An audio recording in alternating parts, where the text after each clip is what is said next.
Unit 3 differentiation से एक और इम्पॉर्टेंट कंडीशन है डिफरेंशिएशन की, ठीक है। अब ये क्वेश्चन देखकर अब आप खुद फैसला करें, क्योंकि आप खुद अपने लिए डिसीजन मेकर हैं कि आपकी तैयारी किस लेवल पर है, ठीक है। अब यहाँ मैं फेडरल बोर्ड के स्टूडेंट को एक चीज़ गाइड कर देता हूँ, ठीक है। जो स्टूडेंट्स फेडरल बोर्ड से रिलेटेड हैं, आपको अच्छी तरह पता होना चाहिए कि आपका बोर्ड जो फेडरल बोर्ड है वो 3 बुक्स को आपके लिए रेकमेंड करता है, केपीके, सिंध और बलूचिस्तान टेक्स्ट बुक, ठीक है। और ये जो डिफरेंशिएशन है ये टॉपिक इससे पहले जो पंजाब टेक्स्ट बुक पढ़ाई जाती थी, ठीक है, जो ओल्ड बुक थी पीटीबी जिसको हम कहते हैं पंजाब टेक्स्ट बुक, ये ओल्ड बुक थी जो प्रीवियस ईयर तक पढ़ाई जाती थी, ठीक है। उसमें भी डिफरेंशिएशन मौजूद है। और ये 3 रेकमेंडेड बुक्स हैं, इनमें भी डिफरेंशिएशन मौजूद है, सेम कंटेंट के साथ मौजूद है, ठीक है। तो रेकमेंडेड बुक्स का मतलब यही होता है कि आप अगर उनमें से 10% क्वेश्चन भी लेते हैं तो आपके 2, 3, 4 सवाल ऐसे होंगे जो आउट ऑफ द बुक होंगे। यानी केपीके को कोई फुल फाइनल ऐसी बुक नहीं फेडरल बोर्ड ने सजेस्ट कर दिया कि सिर्फ उसमें से ही सवाल आने हैं। रेकमेंडेड बुक का मतलब यही होता है कि आप करिकुलम 2006 यानी आपका जो करिकुलम है वो 2006 फॉलो हो रहा है, ठीक है। तो इस कंटेंट के अकॉर्डिंगली सेकेंड ईयर की तमाम बुक्स के अंदर 12 चैप्टर्स हैं और सेम सीक्वेंस के साथ ये चैप्टर्स हैं, ठीक है। और आपके पास सेम कंटेंट है, तो इसलिए मैं बार बार आपसे ये अब मेरी तरफ से एडवाइस ये है कि तैयारी करते वक्त जब आप चैप्टर्स को पढ़ चुके हैं तो ज़रा इम्पॉर्टेंट कंडीशंस को गो थ्रू करते जाएं, ताकि जिन बच्चों का ये गोल है कि वो 95, 96 नंबर पे चले जाते हैं या 100% मार्क्स की बात करते हैं, तो उनको ये कंडीशंस गो थ्रू होनी चाहिए, ठीक है। अब हम फिर एक अपने इंपॉर्टेंट क्वेश्चन को डिस्कस करते हैं। थोड़ी सी एडवाइस देने का मतलब है कि आपको मोटिवेशन मिले कि आपने जब बुक पूरी पढ़ ली है तो इम्पॉर्टेंट क्वेश्चंस को गो थ्रू करने से आपके नंबर सिक्योर होंगे। इसीलिए मैंने ये एग्ज़ाम प्रिपरेशन सीरीज़ को बनाया है, ताकि जो वीक स्टूडेंट्स हैं वो भी इंपॉर्टेंट चीज़ों को गो थ्रू कर लें और जो अच्छे और एक्सेल कर रहे हैं स्टूडेंट्स उनकी जो ग्रिप है वो थोड़ी सी और स्ट्रांग हो जाए। अब देखें, ये जो हमारे पास क्वेश्चन है इसके लिए हमारे पास जो गिवन कंडीशन है वो है tangent y 1 plus tangent x। अब यहाँ सिर्फ आपने अपनी कंडीशंस को स्ट्रॉन्ग करना है, यानी यहाँ आप नया कॉन्सेप्ट कोई नहीं पढ़ रहे। अब आपने टेंजेंट y को एक तरफ कर लीजिए, ठीक है, और x की टर्म्स को हम एक तरफ कर देते हैं, यानी 1 माइनस टेंजेंट x और 1 प्लस टेंजेंट x, ठीक है। अब देखिए यहाँ पर यही कंडीशन है जिसको हम SLO बेस्ड कंडीशन कहते हैं, यानी स्टूडेंट लर्निंग आउटकम्स। अब वो कैसे हैं? अब एक स्टूडेंट हो सकता है यहाँ पर उसे कोशेंट रूल, मैं शॉर्टकट लिख रहा हूँ QR, यानी कोशेंट रूल अप्लाई कर सकता है, लेकिन जैसे ही वो कोशेंट रूल अप्लाई करता है क्वेश्चन कॉम्प्लिकेटेड हो जाएगा लेकिन सॉल्व हो जाएगा, ठीक है। लेकिन अगर आप थोड़ा सा इस पर गौर करते हैं तो ये एक फार्मूला बन रहा है। उस फार्मूला को अंडरस्टैंड करने के लिए थोड़ी सी पहले आप कंडीशन को अंडरस्टैंड कीजिए कि आपको पता है कि टेंजेंट 45 किसके इक्वल होता है?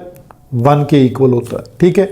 टेंजेंट 45 को मैं ऐसे भी लिख सकता हूँ π/4, ये भी इक्वल टू 1 ही रहेगा, ठीक है। तो आपके पास जहाँ 1 आ रहा है वहाँ पर आप टेंजेंट 45 या टेंजेंट π/4 पुट कर सकते हैं। ये क्यों कर रहा हूँ पुट, अभी आपको इसके बाद मैं एक फार्मूला मेकिंग सिखाऊंगा तो आप बहुत खुद हैरान होंगे कि कितनी इजी कंडीशन थी ये।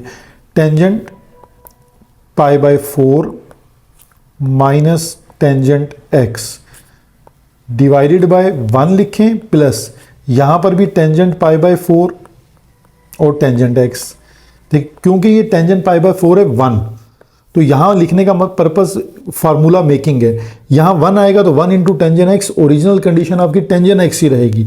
लेकिन अब आपको ये कंडीशन देख के आई होप कि आपको फार्मूला याद आ गया होगा कि tangent alpha minus beta equal to tangent alpha minus tangent beta divided by 1 plus tangent alpha tangent beta, ठीक है।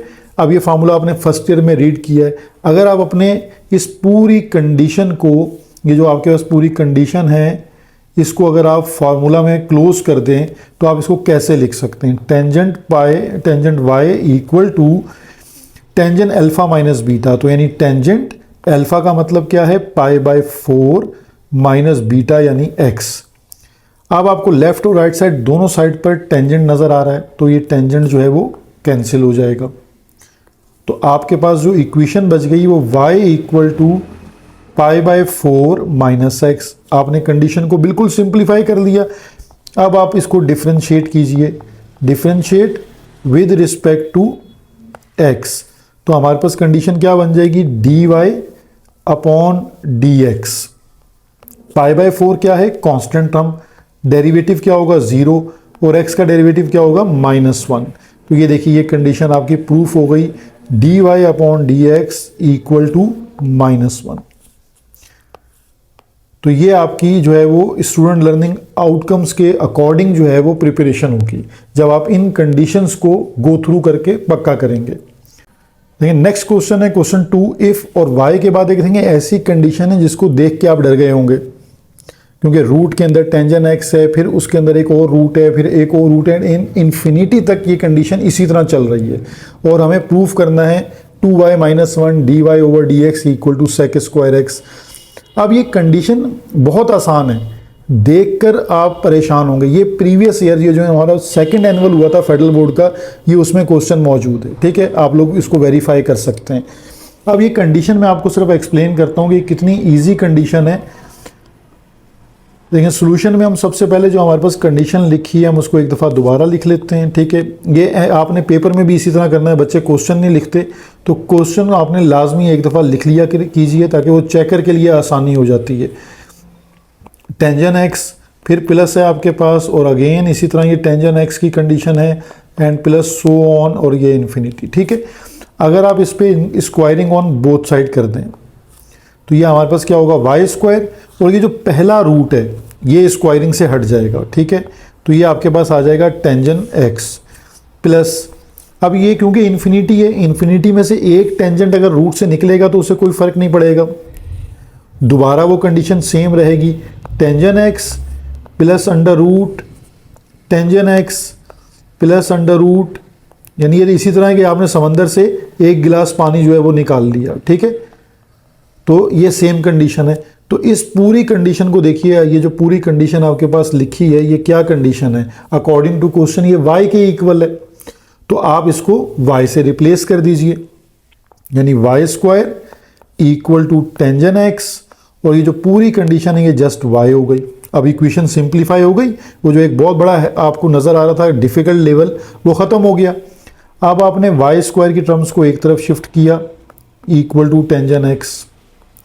अब आप यहाँ पर डिफ्रेंशिएट कर सकते हैं, ये differentiate with respect to x और डिफ्रेंशिएट करेंगे तो वाई स्क्वायर का डिफ्रेंशिएट क्या होगा, देखें पावर पहले आ गई 2, y as it is dy upon dx minus फिर y का डिफ्रेंशिएट कीजिए dy upon dx equal to tangent का डिफ्रेंशिएट क्या होता है sec स्क्वायर x।